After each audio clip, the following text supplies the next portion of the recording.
Assalamualaikum warahmatullahi wabarakatuh. Nama saya Nabila Hairunisa dari kelas 10 Agama.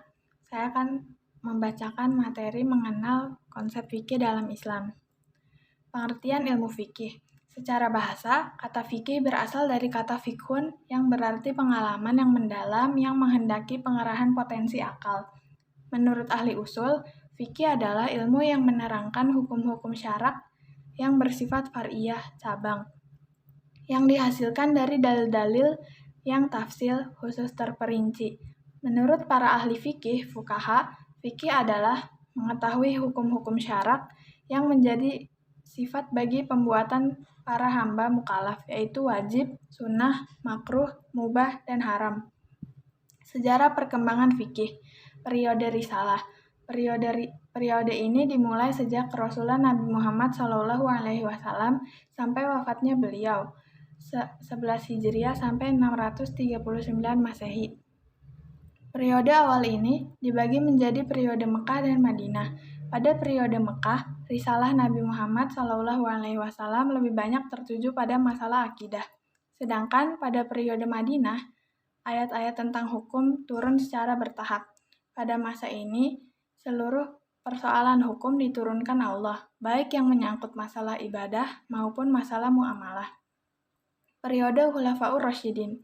Periode ini dimulai ketika wafatnya Nabi Muhammad SAW sampai Muawiyah bin Abu Sufyan memegang tampuk pemerintahan Islam pada tahun 41 Hijriah atau 661 Masehi.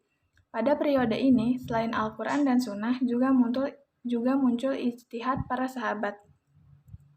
Periode awal pertumbuhan fikih. Masa ini dimulai sejak pertengahan abad ke-1 sampai awal abad ke-2.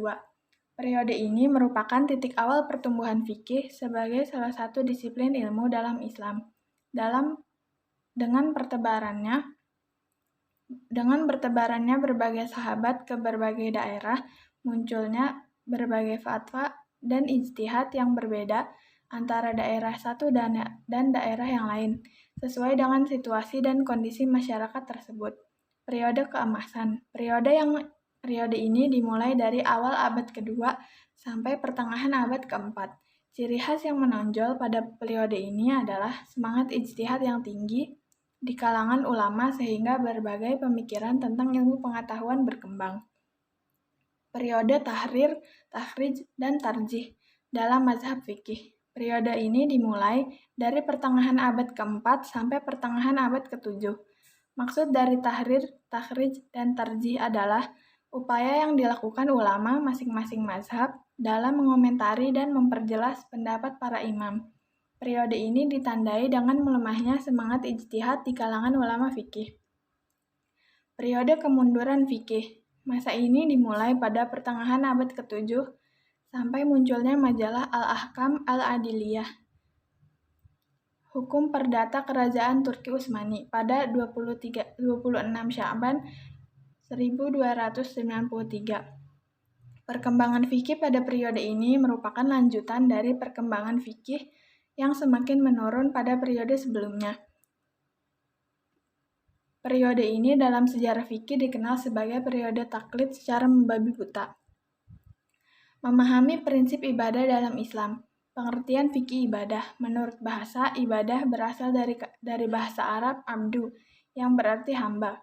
Menurut istilah, ibadah adalah segala amal atau perbuatan manusia baik yang berhubungan dengan Allah, dengan sesama manusia, maupun dengan alam yang dijalankan untuk mendapatkan ridho Allah Subhanahu wa Ta'ala. Dasar fikih ibadah. Dasar ilmu fikih ibadah adalah Al-Quran dan Sunnah Al-Maqbulah. Sunnah Al-Maqbulah artinya sunnah yang dapat diterima. Quran Surat Az-Zariyat ayat 56. Wa ma khalaqatul jinna wal insa illa liya'budun. Artinya, dan aku tidak menciptakan jin dan manusia melainkan supaya mereka menyembahku. Tujuan ibadah. Tujuan ibadah adalah untuk membersihkan dan mensucikan jiwa dengan mengenal dan mendekatkan diri kepada Allah. Macam-macam ibadah. Secara garis besar, ibadah terdiri atas 2 macam, yaitu ibadah mahdah, artinya ibadah yang khusus berbentuk praktek atau perbuatan yang menghubungkan seorang hamba dengan Allah melalui tata cara yang telah diatur oleh Allah dan dicontohkan Rasulullah. Contohnya sholat, puasa, zakat, dan haji.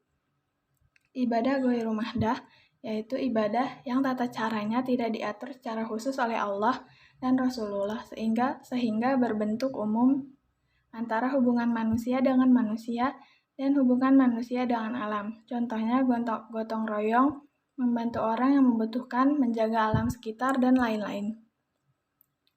Kedudukan ibadah. Kedudukan ibadah dalam Islam menempati posisi yang paling utama dan menjadi titik sentral seluruh aktivitas manusia, sehingga apa saja yang dilakukan oleh manusia bisa bernilai ibadah, namun tergantung pada niatnya masing-masing. Maka dapat dikatakan bahwa aktivitas manusia dapat bernilai ganda, yaitu bernilai material dan bernilai spiritual. Pengertian syariat. Secara bahasa, syariat artinya jalan menuju tempat keluarnya air minum atau jalan lurus yang harus diikuti. Secara istilah, syariat artinya hukum-hukum dan tata aturan Allah yang ditetapkan bagi hambanya untuk diikuti. Prinsip-prinsip syariat. A. Tidak memberatkan. B. Tidak menyedikitkan beban. C. Berangsur-angsur dalam menetapkan hukum. D. Memperhatikan kemaslahatan manusia. E. Keadilan yang merata. Tujuan maqasid syariat Islam. 1. Hifz ad-din, memelihara agama. 2. Hifz an-nafs, memelihara jiwa. 3. Hifz al-aql, memelihara akal. 4. Hifz al-mal, memelihara harta benda. 5. Hifz an-nasl, memelihara keturunan. Perilaku orang yang berpegang pada prinsip-prinsip ibadah dan tujuan syariat. 1. Taat menjalankan ibadah mahdah dan ghairu mahdah. 2. Berbudi luhur dan berperilaku terpuji. 3. Selalu menjaga kesucian diri baik lahir maupun batin. 4. Tidak bersikap munafik. 5. Menjauhi larangan Allah Subhanahu wa Ta'ala.